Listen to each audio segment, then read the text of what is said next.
അതായത് നമുക്ക് ഇലക്ഷൻ ഇനി വന്നെടുത്തു അല്ലേ, ഒരുപാട് വാഗ്ദാനങ്ങളും അല്ലെങ്കിൽ ഒരുപാട് കാര്യങ്ങളുമായിട്ട് നിരവധി കാൻഡിഡേറ്റ്സ് നമ്മളെ കാണാനും ഓഫറുകൾ തരാനും വന്നു തുടങ്ങി അല്ലേ. ഞാനിപ്പോൾ കാണുമ്പോൾ ഇവിടെ എല്ലാം എപ്പോഴും മൈക്ക് അനൗൺസ്മെന്റും ആൾക്കാർ പോവുകയും വരികയും എല്ലാം വളരെ തകൃതിയായിട്ട് നടക്കുകയാണ് നമ്മുടെ ഈ എന്താ പറയുക കൊച്ചു കേരളത്തിനായിട്ട്.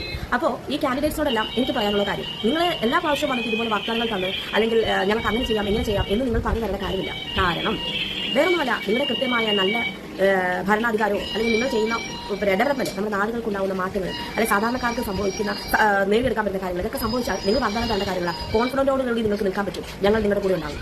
പക്ഷേ എന്തുകൊണ്ട് നിങ്ങൾ ഞങ്ങളോട് പറഞ്ഞ നിങ്ങൾക്ക് കോൺഫിഡൻസ് ഉണ്ടെങ്കിൽ നിങ്ങൾക്കൊപ്പം ഞങ്ങളുമുണ്ട്, നിങ്ങൾ ആ ഒരു കാര്യത്തിന് പൂർണ്ണമായിട്ട് പിടിച്ചു നിൽക്കാൻ പറ്റുന്ന ഒരു കാര്യമാണ് എനിക്ക് പറയാനുള്ളത്. സാധാരണക്കാർക്ക് ജനങ്ങൾക്ക് ജീവിക്കാൻ പറ്റുന്ന ഒരു സാഹചര്യമല്ല ഇപ്പോൾ നമ്മുടെ കേരളത്തിലുള്ളത്. സാധനങ്ങളുടെ കുത്തുകയറ്റം, അതുപോലെ ഇലക്ട്രിസിറ്റി ബില്ല്, അതിന് എന്തെങ്കിലും ഒരു മാറ്റം സംഭവിക്കുന്നുണ്ട്. അതുപോലെ വലിയ പ്രൈവറ്റ് ആശുപത്രിയിൽ നമ്മളൊരു ജീവരക്ഷയ്ക്കായി പോയി തന്നെ കഴുത്താർത്താൻ കാശ് വാങ്ങി ആ നേരം പക്ഷേ നമ്മുടെ ഗവൺമെന്റ് ആശുപത്രിയിൽ അത്രയും ഫെസിലിറ്റിയും സൗകര്യങ്ങളും ഉണ്ടെങ്കിൽ നമുക്ക് അങ്ങനെ പോകേണ്ട ആവശ്യമില്ലല്ലോ. ഇത്തരം കാര്യങ്ങൾ നിങ്ങളൊന്ന് ഞങ്ങൾക്കായി സഹായം ചെയ്തു തന്നാൽ മാത്രമേ, വേറെ വലിയ വലിയ കാര്യങ്ങളൊന്നും ഞങ്ങൾ സാധാരണക്കാരായ ജനങ്ങൾ നിങ്ങളോട് ആവശ്യപ്പെടുന്നില്ല. ഇത്തരം കാര്യങ്ങൾക്ക് നിങ്ങൾക്ക് എന്തെങ്കിലും ഒരു നിയമം നടപടി ചെയ്ത് നിങ്ങൾക്ക് സഹായിക്കാൻ സാധിക്കുന്നുണ്ടോ? ആർക്കെങ്കിലും ഇത്രയും നാൾ നിങ്ങളെ പരീക്ഷിച്ച് വീണ്ടും തോറ്റു പോയവരാണ് ഈ സാധാരണപ്പെട്ട ജനങ്ങൾ, ഈ പറയുന്ന ഞാൻ ഉൾപ്പെടുന്ന ആൾക്കാർ. അതുകൊണ്ട് ഞാൻ വീണ്ടും നിങ്ങളോട് റിക്വസ്റ്റ് ചെയ്യുകയാണ്, നിങ്ങൾക്ക് അത്തരത്തിലുള്ള എന്തെങ്കിലും ഒരു കാര്യം ഞങ്ങൾക്കായി ചെയ്യാൻ കഴിയുമോ?